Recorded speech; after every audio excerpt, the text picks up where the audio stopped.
But anyhow, before I go any longer, go ahead, James. What's your story? I know raised in Middlesex with me, but for the most part, as tight as we are, I don't know enough about your formative years. So I'd like to learn a little bit about that myself, and then anything else that you think would be important for people to know as far as your personality or your character before we get into the deeper stuff. Absolutely. Appreciate that intro, G. I haven't had an introduction like that ever. But hello to everyone in Alien Nation. Appreciate you for listening. And this is my first time actually doing a podcast.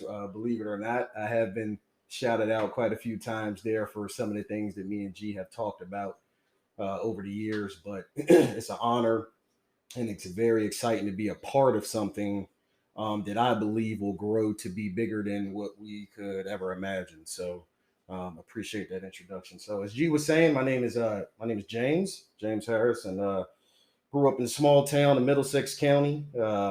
Got there of a way of my father not wanting to raise me in the inner city after my mother passed away when I was younger, and moved us out to a very small rural town of course, as you know now, Middlesex. And Now I met you in kindergarten. Did your mom pass away before you were 5? yes, yes, Okay. yeah, like actually the year before that. And then we came up. I'll never forget coming up. For some reason, my dad wanted to leave. He had a schedule. He had it in his head. He wanted to get me out of there and wanted us to get down there and start anew. And it was a terrible snowstorm. This was, I believe, this January of '94. I want to say terrible snowstorm. I'll never forget that. And, as a child, you have spotty memories of growing up. And It's funny that you say that though, because that's one of my first memories. really, January of '94, I'm in daycare at Urbana Baptist Church, and they had to come pick us up early because of the blizzard. yeah. Wow. Actually, I did not know That's that. crazy, bro. That's Yeah. one of my very first And I memories. believe that blizzard stretched from down here in the Virginia area all the way up north. It was a big one because I don't know if it was the same storm or not, but regardless, I'll never forget that memory. And um, middle of the night, left. It was a terrible snowstorm. I was like, I remember even at that age thinking to myself, I believe I was 4. Like, why are we leaving when the storm's so bad? But um, I actually need to ask my dad about that too, thinking about it. But came down, and that's where it all began. And in that town and that way of living, you learn very early um, to work on the land, to do chores that are not necessarily just concentrated to being inside the house, but also outside on the land. Yard work, Yard work, for a lack of a better sustainability. term. Yeah, absolutely. Self sustainability in a lot of different ways, and didn't have a lot of money growing up. My dad left everything behind after my mother passed, and we came up. And um, but at that age, you wouldn't know it. I was young when we came to the area. All I knew was the just the early images You had of enough to have some land. yes, yes. Which of course, as we grow older, you appreciate that more. You understand the Very importance of that valuable. more. Absolutely. It's funny how that mind shift sort of happens in different stages of your life. But so grew up not knowing that didn't have a lot, but made a lot out of what we had. And one thing that I did have was friendships that have lasted from then all the way until now. We had land, as you noticed. As you mentioned, uh, access to water, access to learning how to fish and hunt and gardening, growing your own. So all of those good Healthy things. respect for nature. Healthy respect for nature, absolutely. And grew up there, and that's where I learned that I was actually pretty good at being an athlete. And started out football and track throughout the years, but realized that track was going to get me to the next level and honed in on that. And You won like some state championships in high school, right? yeah, yeah. If we want to go back to those moments, that was good times. Good You times, you were definitely for first sure. in like the 100-meter sprint, right? 100 meter with a For the whole all state of state 4 by Virginia. 1 team. Had a good 200 meter time, but my 100 was definitely my bread and butter, and something that I always aspired to take to the next level. And I guess it did in a sense as far as college is concerned. So Um, so yeah, so uh, uh, started honing in on athletics, and also growing up in a town like that, you realize that there are a lot of as you get older and you start to think for yourself and you start to explore things, you realize there's a lot of closed-mindedness in small towns as well. And part of striving to be a great athlete, a great student, a great um, young man in the community, you go through adversities when you step out of what is considered to be not societal norms in a sense, but what small town, small minded, rural folks can sort of look, depending on what it is they're seeing. So, whether in my case, branching out into diverse friend groups, diverse relationships, allows you to experience a lot of different things, whether that's racism or questioning other things, questioning are you good enough to be with who you believe you love, and a lot of lessons were learned. So at that time, so there was a lot that I went through on that end. There was also a time in which I was very active in religion in the church. So some of that was going on as well. And So you were brought up as a Christian? yes, Your dad went to yes, church? yes, yes. Especially when we moved down here, he turned back to religion, and I was raised in the church, and Oh, that's those are Langston said you guys were baptized at Grafton, actually. yes, yes, we were. We were. That was and I remember I remember that day, How old? Uh Like 12? about 12. Yeah, I would say See, 12, I was 12 or baptized at 13. birth, so I literally wasn't given a choice. Right. You literally weren't given a choice, but I think even at that age of 12 and 13, you look around and you You, see everyone yeah, raising their hand for who wants to be baptized, and right.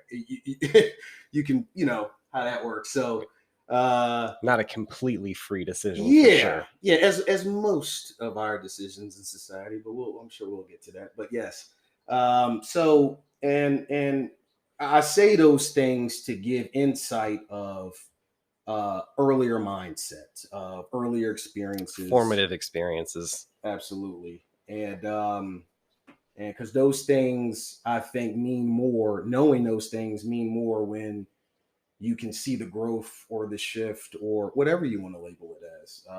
Nut conspiracy. There's a lot of different labels that truth seekers, I feel, and folks who just critically think in general get pigeonholed into, and that's what we're here today to talk about. I think I might have covered my intro there. Well, yeah, that's a great intro. So I guess to move from that intro, what happened? It sounds to me, and because I already know, what Mhm. happened in college that began to change your mind? It's a great question. That is where it really began. And you went to Radford. Radford University, scholarship there to run track and field, and very interesting story there too. That mentor from high school ends up being your coach in college as well. Um, there are things that go on through that decision. While those decisions, important decisions at 18 years old, are being made, that allow you to make that decision. When you have a mentor, a good friend of the family, a coach, also get an opportunity at the same school that is recruiting you. It's sort of, to me, aligned with the universe saying, okay, yes, you might be recruited by schools that are much bigger, but we want you to go this way. And I say that because the experience that some of the experiences that I have and the breakthroughs that I have, the enlightenment phase, the awakening phase, really started there. And who knows if it would have started at that time or at all if I was somewhere else. Of Not course, sure. of course. Right. Was it a particular class that you were taking, or were you just online curious about something? What was the first? So, gee, I don't even think I've ever told you this story. And very few people know this story because there's enough people that already think I'm out of my tree. But so, a buddy of mine, roommate at the time, we were going to meet someone. Let me give the backdrop of Radford is a very mountainous area in the Mount Southwestern Virginia, and we were going out there to meet somebody to some ideas and picking up some cannabis actually. Um, Funny thing, but at that time the government still hadn't figured out how to all the way capitalize off of it yet. So we know about that too, G. But so anyway, we're riding out there. We get out there, and I guess it's a creek out there. It's a lodge on the side of the mountain. It was very beautiful. It's still a beautiful day. We're out there on the car, having a couple brews, and I think somebody had set up the bottle down on the hood. Mind you, this is a curved hood, and it's okay. The bottle can sit up on a curved hood. That's pretty normal. Then it fell over, and next thing you know, it started spinning, and On the hood. on the hood, the curved hood, instead of just falling over, normally it would just roll right off. It fell over, it stayed there, and started spinning. Um, and spinning for quite some time. Maybe as long as I want to say that whole episode was about 10 minutes. Told everyone to come over, check this out. We couldn't believe what was happening. While this is going on within that 10 minute gap window there, clouds are getting darker. It looks like a storm's starting rolling. I'm checking my weather app. It's still not showing anything. I'm like, okay, well, maybe it just hasn't updated yet or something. But it starts getting real dark now. Wind is picking up, starting to rain a little bit. We're like, okay, let's get out of here. At this time, the bottle had stopped spinning, and then it decided. Finally, it rolled off. So it fell over the first time and didn't roll off. Just started spinning. Now it stopped by itself 10 minutes later, and rolls off onto the ground. Very interesting situation there, I'm thinking. So anyway, we're still blown by this episode, but we decided to get out of there. Looks like the weather's going to hit pretty bad. So we're leaving. At this point, it's starting to hail. So a lot of hail, rain, lightning, wind is picking up. It's pitch black, dark. Visibility is very minimal at this point. And it starts to look over coming off the side of a mountain. It looks like the clouds because being in the mountains, you're already feeling like you're driving next to clouds. There's a lot of clouds that seem very close to you. These clouds are looking like they're forming. They're forming and starting to touch down almost as if it was the start of a tornado. Trying to listen to the radio, see what's going on, if we can pick anything up. There's these weird, like clearly the frequency is messed up, radio's not coming through, but you can really hear it, almost as if it was like on a movie. Like it sounded exactly like that. Still checking my weather app. I guess maybe still didn't update. But anyway, I'm thinking to myself, oh my God, is this tornado going to form fully? Is it going to hit? We somehow make it through that. Anybody who knows 81 and knows that area knows it's like tractor trailer haven there. Visibility is terrible, and I'm like, should we pull over? Or we somehow make it back through all of that. Never turned into a full tornado, at least we don't think it did, but I've never seen weather like that, especially been in the middle of it. So I'm back at home, I'm thinking to myself, what the hell just happened? Between the bottle, between that storm just rolling in, it just was a lot going on at that time. And I remember just saying to myself, has anybody else experienced this sort of thing? And I think a lot of starts for people when they start to transition mindset or. What did you think it was? Did you think it was like alien or ghost? At that time, I didn't know what to think. This was still. It was just like a strange. This phenomenon. Was a strange thing, anomaly that just. That's what I'm thinking. Right. To be honest, I still don't exactly know what to make of it, but I have much more. I've grown in a lot of other areas that have led me to come up with some thoughts and whatnot on that. But and I'm sure we'll get a little bit more into that as we talk. But. So basically, you started doing research to see if other people could relate to this strange phenomenon. Yes, that you experienced. And through that research led to as I like to call it, finding information that captures you for whatever reason and relates to you, or just kind of piques something. Um, what I like to refer to now is an awakening, or an enlightenment phase, or period that was happening there. I feel now looking back at it. But and it was generally from going down those rabbit holes, and it was from allowing myself to be open minded in the sense of, okay, people are sharing their experiences, and who is anyone to call anyone crazy or anything if these are their experiences. And knowing that so many people had these sort of experiences just allowed me to want to know more and Did dig you in. try to reconcile your Christian upbringing, or did you like? Do you still consider yourself a Christian, or did you begin questioning everything At about at religion, or at how do you at, approach at that? that time it was still just more of a, I can't explain this, and it just led me to looking into a lot of other things, and those things opened me up to going down quite a few rabbit holes, and those rabbit holes never stopped. You know, it never stopped, and it's continuing to you can never get enough information, know enough, learn enough, research enough.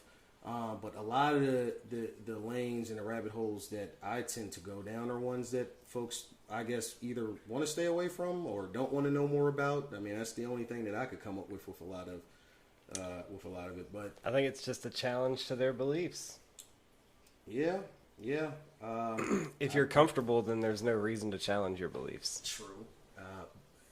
I feel, what is that though? It's like you should be open enough and open minded enough to whether, I mean, a belief it generally is something that was ingrained at an early age anyway, you know. Or, Unless you begin to question your own beliefs, unless you begin to challenge your own beliefs. And that's what I'm saying. I think a lot of people are just unwilling to do that. They're more right, comfortable with the beliefs that they were taught. very And they true. feel like challenging their beliefs, and they're right most of the time, that challenging their beliefs is like challenging their parents' beliefs. But see, they also identify with their beliefs, and they identify their parents with their parents' beliefs. So they don't think of it as challenging their parents' beliefs. They think of it as challenging their parents, and they don't want to do that. Right, right, yes. we through that we need to realize that we are our own being, and we have our own mind, and a lot of the things as we grow and get older, we also our parents didn't have it all figured out. We don't No. have it all figured out, but that's part of growth. That's part of that is opening yourself up to those sorts To of things. being wrong, I think that's like a huge issue. Is I think that's another thing. Is like if you're challenging your beliefs, then that's like an implicit admission that you might be wrong. It's okay to be wrong, folks. Yeah, people really don't want to Wow, be and, wrong. and you're so right about that. But it's okay to be wrong, and you you dig. You continue to search for knowledge. You continue to assert yourself for what's real and what's true. And I know that what's true is different for a lot of different people. But gee, some of this stuff that we're going to be talking about here today is it's not even about it being a conspiracy theory. These are things that are out there, folks. I mean, these are, I mean, Documents, documents, redacted whistleblowers. documents from false, Freedom of Information Acts, So directly from the CIA and directly, FBI. directly, Yeah, so that is you and I, we already see eye to eye on a lot of these. Like, what started the Vietnam War was likely a false flag incident known as the Gulf of Tonkin incident. 9/11, we don't even need to get into that. Oklahoma City bombing. I mean, the Federal Reserve System. I'm not even talking about false flags, but right. just the depth of the stranglehold. But see.